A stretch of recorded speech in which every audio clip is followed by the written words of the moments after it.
قال إنه يقول إنها بقرة لا ذلول تثير الأرض ولا تسقي الحرث۔ سورہ بقرہ آیت نمبر 71 ہے، اور اس آیت کا لفظی ترجمہ پہلے بیان ہو چکا ہے، اور آیت نمبر 67 سے بقرے کا واقعہ، گائے کا واقعہ بیان ہو رہا ہے۔ آیت نمبر 67 میں اللہ تعالیٰ فرماتے ہیں کہ موسیٰ علیہ السلام نے انہیں گائے ذبح کرنے کا حکم دیا، تو بنی اسرائیل نے کہا کہ کیا آپ ہمارے ساتھ مذاق کر رہے ہیں؟ آیت نمبر 68 میں بنی اسرائیل نے مطالبہ کیا کہ گائے کے بارے میں ہمیں ذرا تفصیل بتائیں، کس طرح کی گائے ہیں وہ؟ موسیٰ علیہ السلام نے کہا کہ اللہ تعالیٰ فرماتے ہیں کہ وہ ایک ایسی گائے ہیں کہ نہ بالکل بچہ ہے اور نہ بالکل بڑی گاہ ہے، بلکہ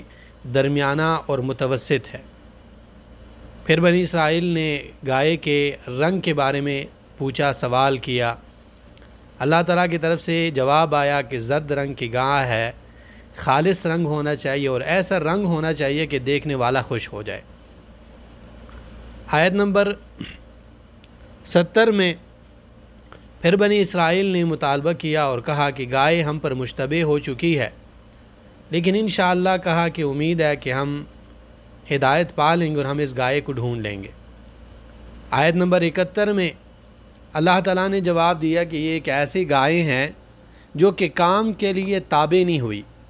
یہ کام کرنے والی گائے نہیں ہے، یہ خدمت کرنے والی گائے نہیں ہے، یہ ایسی گائے نہیں ہے کہ جس پہ زمین کو کاشت کر سکے اور جس پر زمین کے لیے، زمین کے آبیاری کے لیے جس کے مدد سے پانی نکالا جا سکے۔ بالکل صحیح سالم گاہ ہے، کسی قسم کا داغ نہیں ہے، کسی قسم کا نقص نہیں ہے اس میں، اور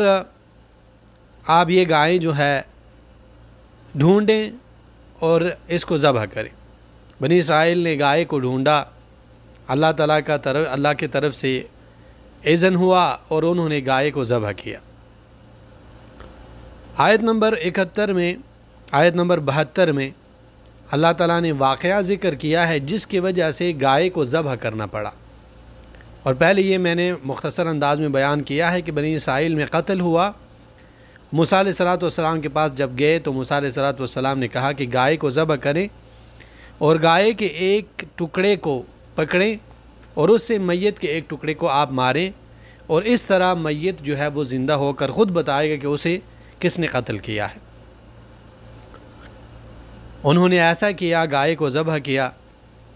اور گائے کے ایک حصے کو جو ہے انہوں نے پکڑا اور اس سے میت کو مارا، وہ زندہ ہوا اور اس نے بتایا کہ اس کو کس نے قتل کیا ہے۔ اور ان آیتوں میں آیت نمبر 67 سے لے کے آیت نمبر 73 تک، آیت نمبر 72 تک، اس میں ہدایت کی بہت ساری باتیں ہیں، لیکن ہم مختصر انداز میں جو بنیادی پوائنٹ ہے اس میں وہ بیان کریں گے۔ پہلی بات تو یہ ہے، پہلا فائدہ ان آیتوں میں یہ ہے کہ انسان کو ہمیشہ کے لیے چاہیے کہ وہ جو بھی کام کرنا چاہتا ہے اس کام کے متعلق جو بھی اسباب ہو ان اسباب کو وہ استعمال کرے۔ بنا اسباب استعمال کیے کام نہیں ہوتے، یہ اللہ تعالیٰ کا طریقہ ہے۔ موسیٰ علیہ السلام نے اپنے قوم سے کہا کہ اگر آپ چاہتے ہیں کہ میت زندہ ہو، قاتل کا پتہ چلے، تو جو اسباب ہے وہ اختیار کریں، گائے ذبح کریں، اس کے بعد گائے کا ٹکڑا لیں، میت کو اس پر ماریں تو وہ زندہ ہو جائے گا۔ اسباب اختیار کرنے کے بعد کام ہوں گے، لیکن آپ نے یقین اسباب پہ نہیں کرنا، یقین آپ نے اللہ تعالیٰ پہ کرنا ہے۔ دوسرے نمبر پہ آیتوں میں فائدہ یہ ہے کہ کسی کا مذاق اڑانا یہ جہالت ہے اور بے وقوفی ہے۔ ایک عقل مند انسان کبھی کسی کا مذاق نہیں اڑاتا۔ تیسرے نمبر میں ان آیتوں میں اللہ نے یہ بات ذکر کی ہے کہ مخلوقات سب کے سب اللہ تعالیٰ کے محتاج ہے، چاہے وہ فرشتے ہیں، چاہے وہ انبیاء ہے، چاہے وہ اولیاء ہے، وہ شہداء ہے، وہ کوئی بھی انسان ہے۔ آپ دیکھیں موسیٰ علیہ السلام کے پاس کوئی بھی بات آتی ہے تو ڈائریکٹ اللہ تعالیٰ کی طرف توجہ کرتے ہیں کیونکہ محتاج ہے۔ چوتھے نمبر پہ یہ بات ہے کہ گائے اس وقت میں بھی گائے کے ذریعے جو ہے کاشتکاری، آبیاری، اس طرح کے کام جو ہے وہ کیے جاتے تھے اور آج بھی ان سے یہ کام لیے جاتے ہیں۔ اور اس کے بعد اللہ تعالیٰ نے اپنا ایک طریقہ اور ایک سنت ذکر کی ہے کہ اللہ سبحانہ و تعالیٰ آسانی کو پسند کرتے ہیں، لیکن اگر انسان خود آسانی پسند نہ کرے اور سختی کرے تو اللہ تعالیٰ کی طرف سے بھی اس انسان پہ سختی آ جاتی ہے۔ اللہ کی طرف سے بڑا ہی ایک واضح سا، مختصر سا، چھوٹا سا حکم تھا، گائیں پکڑیں، ذبح کریں، بات ختم۔ لیکن بنی اسرائیل نے ایسا نہیں کیا، وہ جو ہے حسد میں آئے، وہ اناد کرتے لگے، وہ سوالات کرتے رہے، تو جب ان کی طرف سے سختی آئی تو اللہ سبحانہ و تعالیٰ کی طرف سے بھی سختی آنے لگی۔ اس وجہ سے مسلمان کے لیے بالکل بھی مناسب نہیں ہے کہ اللہ اور اس کے رسول کا حکم آئے اور یہ اس میں جو ہے سوال جواب تلاش کرنے بیٹھ جائے۔ نہیں، اللہ اور رسول کا جیسے حکم آئے فوراً عمل کرنا چاہیے، ورنہ معاملات جو ہے وہ سختی کی طرف جا سکتے ہیں۔ اور اسی طرح اس میں یہ بھی ہے کہ اللہ سبحانہ و تعالیٰ کی قدرت کا ذکر ہے کہ گائے کے ذریعے عام طور پہ گائے کے ذریعے یا کسی بھی ایک مردہ چیز کے ذریعے دوسرا مردہ زندہ نہیں کیا جا سکتا، لیکن اگر اللہ تعالیٰ چاہے تو ایسا ہو سکتا ہے۔ اللہ سبحانہ و تعالیٰ نے کہا کہ گائے کے ایک ٹکڑے سے آپ میت کو ماریں، وہ زندہ ہو جائے گا، اور اللہ سبحانہ و تعالیٰ کے حکم سے وہ زندہ ہوا۔ ایک بات یہ بھی ہے کہ اگر ایک انسان کی نیت میں خرابی ہے، ایک انسان کی نیت میں کھوٹ ہے، اس کی نیت میں بات کچھ ہے لیکن وہ لوگوں کو دکھا کچھ رہا ہے، تو یہ چیز زیادہ دیر تک چھپی نہیں رہ سکتی، یہ ضرور لوگوں کے سامنے ابھر کر یہ چیز آئے گی۔ اور اس کے ساتھ ساتھ ایک مسئلہ یہ بھی ذکر ہے کہ انسان کو